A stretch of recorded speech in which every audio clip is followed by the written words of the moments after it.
मी एक व्हिडिओ बघितलेला इन्स्टावर की एक मुलगी व्हिडिओ काढते, समोर दोन माणसं बसलेत, ते त्या लोकांना घाण घाण असं चाळे करून दाखवतायत, प्लस असं इशारे करतायत. ती व्हिडिओ काढते, तिने व्हिडिओ काढला, खूप चांगलं केलं आणि पोस्ट केला.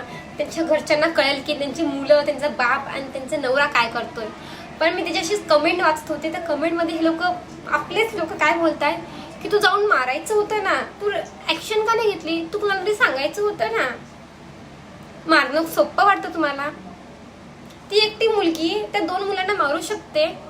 तर माझ्यासारखी मुलगी गेली पण डेअरिंगवाली, पण माझ्यासारखीच हा. आणि दोन माणसं मस्त धष्टपुष्ट असले, मी एक कानाखाली मारली, त्यांनी पण एक कानाखाली मारली, तर मी तर झोपूनच जाईल ना. एक कानाखाली मध्ये आम्ही झोपून जाऊ, खाली पडून जाऊ, आणि कोण आमच्यावर विश्वास ठेवेल. चल व्हिडिओ पण काढला, तुम्ही तिथून उठून जायचं ना. मग तुम्ही कशाला बसलेत? मुलींची चुकी काढतात, मुलांना काही, माणसांना काही नाही बोलत हा समाज. म्हणून कानाखाली मारणं सोपं नाही. माझ्या नजरेसमोरची गोष्ट आहे की एका बाईनी कानाखाली मारली होती माणसाला, माणसाने परत उलटून मारली. जर मला उलटून मारली तर माझी इज्जत सोडा, मी तर खाली पडून जाईल चक्कर खाऊन.